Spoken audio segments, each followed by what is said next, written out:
And welcome back to my video series on mastering Gen AI with MLflow. And this is the second one in our series. And if you actually haven't done the introduction video, or if you haven't gone through the first and the first notebook, I would advise you to go through it at this point. The link is actually in the description, so you can actually go and have a look at it. So in this particular notebook, we're going to concentrate on how to actually do LLM experiment tracking. And this is an important bit because there are certain LLM parameters and metrics that you actually want to be cognizant about, you want to be aware about, because those are the important parameters and metrics that's going to give you an idea of how well your query and how well is your agent or your query is actually performing. Associated with those parameters are certain model comparisons that we can actually do. So you might be tracking a couple of different models that you actually want to use, a smaller model or a bigger one, in order to actually find out what gives you the best results based on your budget. And that gives us the cost tracking. And then finally, we're going to get into how you can actually organize experiments in a hierarchical manner. So here's what you're going to learn today. How you're going to use the MLflow OpenAI AutoLog that automatically captures some of the model parameters they're interested in, such as tokens and latency, and in an output of what's being sent to the large language model and what's being returned back. And we can going to use an explicit MLflow fluent API called MLflow log text or log metric or log parameter for certain things that the AutoLog does not capture. So we might want to have some customized data or metadata associated with our experiment that we might want to track. And the one way to do that is using the MLflow's fluent API to log parameters, to log metrics, and to log artifacts. So we're going to create those experiments and we're going to compare some of the different configurations as we go along. So the prerequisite for the notebook is, I hope you've done run through the first one, which sets up your environment, installs all the right dependencies that you have. For this particular notebook, we require that you actually must have at least 3.10 minimum install, because the new GUI allows you to look at the cost analysis of each and every call that you make in terms of the token usage. All right, so over here now, I'm just going to go ahead and do my initialization. Now I'm going to set up my experiment. I'm going to set up what my client is going to be, and let's go. So this particular thing is telling me I'm actually going ahead and configuring my tracking experiment. I have enabled AutoLog, so now any calls that I make to the LLM is going to be tracked and loaded. The next thing we're going to do is we're going to do some sort of a experiment tracking and do some sentiment analysis based on 3 different runs. We're going to have 3 different runs, each with different configurations and each with the same model, to see what the output is and how much does it actually cost for us to say. And that way we can somehow decide, should I be running 5.2 or should I be running, a GPT mini, or should I actually run some very small open source model that would minimize the particular cost. And so the key concepts over here is parameters. What are the configuration value? What are the model name? What are the temperature? What is the maximum tokens in and out? Some sort of a metrics that gives you an idea of what was the accuracy, what was the latency, and what were the token count back and forth between your call and between the agent's call and the LLM that it actually talks to. And some of the artifacts, such as prompts and model configs, that we actually might want to track. And as I said, some tags that you actually might want to be able to use the MLflow log parameters or log tags in order for us to somehow do some searching later on down the line. And then look at the system of records of what was called and what was logged. And just to give you an idea, everything is now going to be captured by this one single call, MLflow OpenAI AutoLog. Since we're using OpenAI library over here, that AutoLog will capture everything. If you were using, say, for example, another integration library such as LangChain, you would use MLflow langchain.autolog, or if you were using LangGraph, you would use MLflow langgraph.autolog, or CrewAI, MLflow CrewAI.autolog, and it would actually capture all those parameters that we talked about. We're going to go ahead and do our experiment, create our first experiment, call some very basic calls to the LLM. We're going to set up a host as a tracking server running locally, and it's actually a C. Now, just to give you an idea, if I wasn't using using mlflow.openlog.autolog as my call, I would have to explicitly issue all these different commands. So one call AutoLog subsumes all these multiple calls in your code. So the code becomes a little less cluttered. It's quite simple, and you don't have to worry about figuring out which one is to do. All right, so we're going to have a prompt that says, explain MLflow GenAI platform in 3 simple sentences. We're going to start a run, and we're going to name this run as our first LLM track call, just for sentiment analysis. So we're going to run this particular issue and then see what happens over here. So this should actually give us the prompt, as you can see.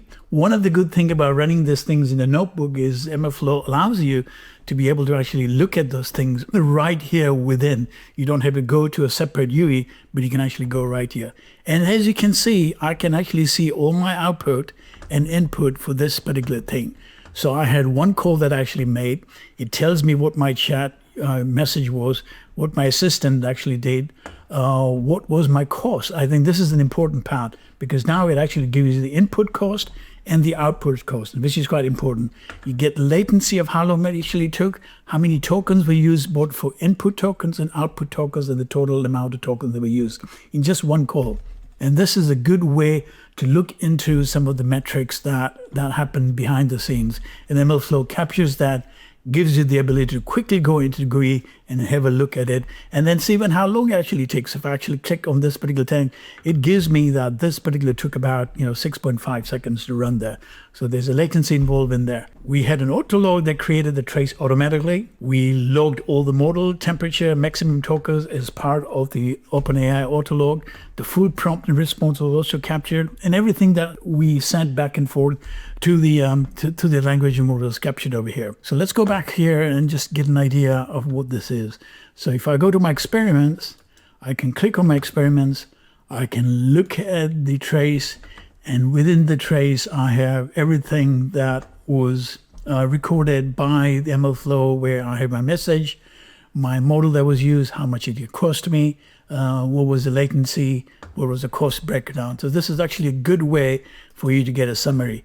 Another thing that you can actually also look is at the observably agent traces, where I can actually see there was only one trace. I didn't have any particular errors. The latency is over here that gives me all the p-values for that particular latency, the token usage, input and output, and the tokens per trace. So if you're worried about how much does it actually cost per trace, you can actually do that. And then this gives you a nice little breakdown or cost breakdown. How much does it actually cost for you to run that particular trace? And this is the cost over time. As you run more and more traces, you will actually see this particular thing getting into a bit expensive. So this is a good way to look into metrics when you actually start using this one call called OpenAI.autolog. So let's go to the next step over here by comparing multiple configurations. Now, normally it's quite likely that you actually might want to use different parameters for checking to see if the response changes based on, say, something like temperature or maximum tokens return. And over here, what we're going to do is we'll have this particular helper function that allows us to call a particular LLM with different temperature.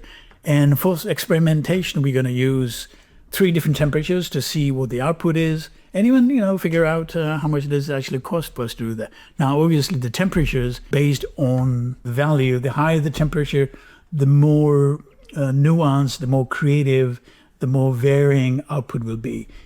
So more probabilistic. If the temperature is very low, you'll get pretty much the same answer all the time. So if your temperature was like 0.1, you would probably get the same answer every time you make a call. So this sort of gives an idea of what sort of variety do you actually want as you're experimenting, as you're playing around with that. So let's have an experiment by saying temperature comparisons for the model. So I'm going to run this. It's going to run over here. As you can see, I got the temperature one. Here's my prompt response that was written for temperature 1.5. I got another particular prompt with slightly different variation of the answer. And then with 2.0, which gives, with temperature 2.0, it be 2.0, it gave you sort of a more creative answer. And then you can actually see all of these right here, how much it actually costs.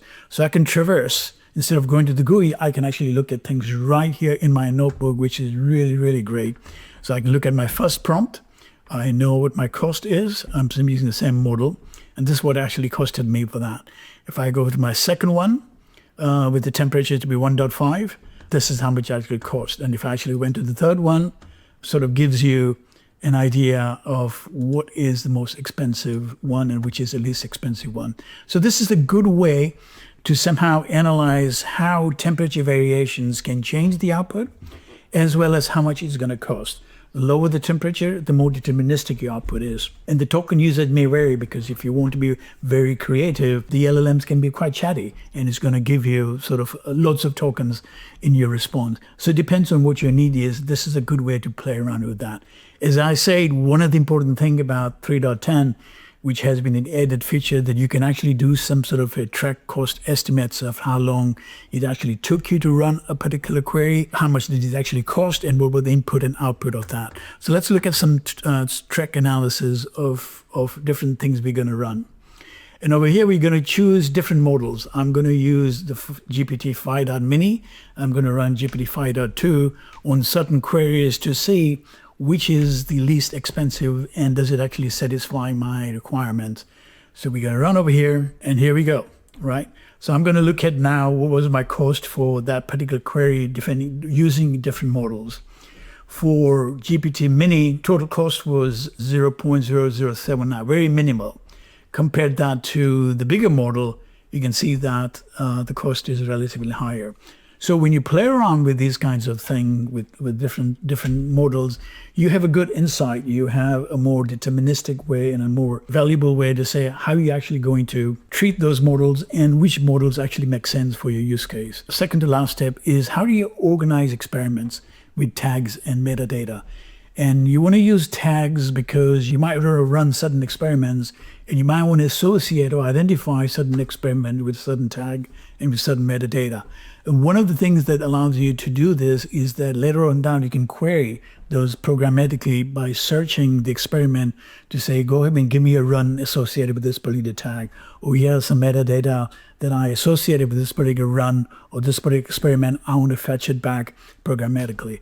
So we're going to define some of the open configs. These are the configurations we're going to use. For OpenAI, I'm going to use GPT-5 Mini, and I'm going to use, for being more creative, I'm going to use GPT 5.2, and I'm changing the temperatures over here so I get more variation in the second one. So I have a baseline as one of my tag, and I have one of my value in my configs, and I have the prompt associated with that. So let's go ahead and define that, and then we're going to run, right? So this is going to run for each and every config. It will log those particular tags. So I now actually have system of record or what tags we use, and that can always go into my experiment. As you can see, it actually created this experiment called production candidate testing. And here's my output, right? I can actually go into my GUI over here, as it's actually shown, and I can look at the output for that. The total count for the mini was about 1,000 tokens, and it cost significantly lower, and the latency was about 10 milliseconds. You can actually see the latency went over here as it actually completed the entire call. I can go to the second one, which is a larger model. And this, as you can see, is a bit more expensive, and it took a little larger because of the actually big model. I can look at my inputs and outputs. I can look at certain attributes. For example, I use temperature is equal to my maximum tokens we use. So this sort of gives you a good insight into that. If I went to the my observability production candidate, I can actually have true traces, and I have all the output that sort of gives me the cost for that.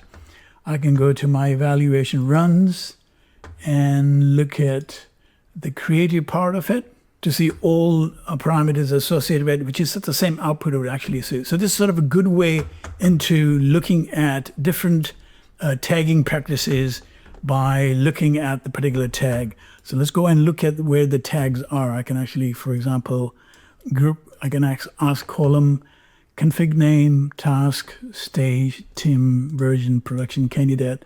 And now I actually have all the tags associated with that, which actually tells me. So my creative one was tagged as, no, we can't put this false in production.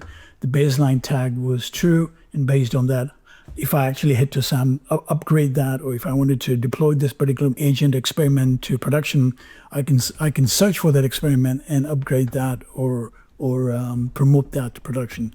So this is a good step in tagging practices, so that you can actually somehow set the environment to be the staging or development or testing or production, depending on where you are in your stage of development. You can have ownership associated with tags, so you can search by that.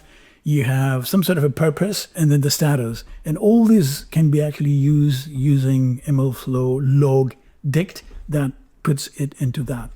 Finally, you can actually now query all these experiments. So let's say you actually ran this particular experiment in staging of development, and you want to programmatically, in some other test program, access those through the program rather than actually GUI.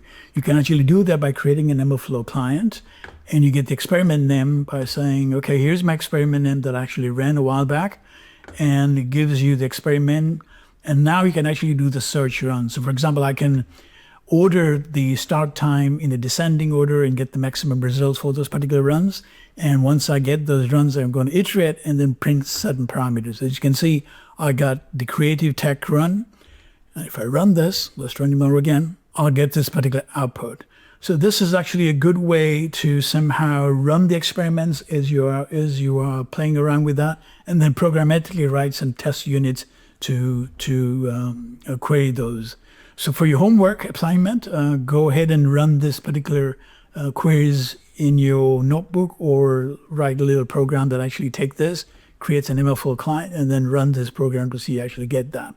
So just to recap what we learned in this particular notebook, we learned how MLflow AutoLog can really capture a whole lot of modal parameters, tokens, latency, all those important metrics that you care about when you're observing, when you're experimenting, when you're trying things out. And MLflow gives you the ability to run this as an experiment. An experiment can actually have many runs. You can also log certain things which are not captured by AutoLog using MLflow log metric, MLflow log parameters, or MLflow log dictionary, or MLflow log artifact.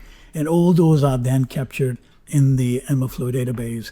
And we did some sort of a track analysis, because now 3.10 has the ability to give you the cost of how long and how much did it cost you to run a particular trace. And it's broken down into what were the inputs and what were the outputs based on the model that they actually used.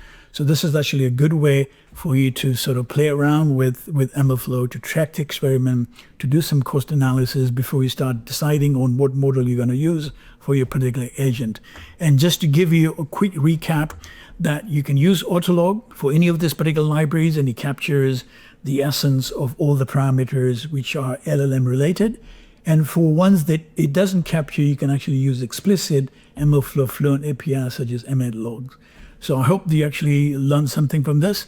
And the next one is going to be the most important notebook on introducing tracing, which is really one of the important pillars of what MLflow gives you in a way to be able to trace your entire workflow in the agents. So thank you, and see you in a bit.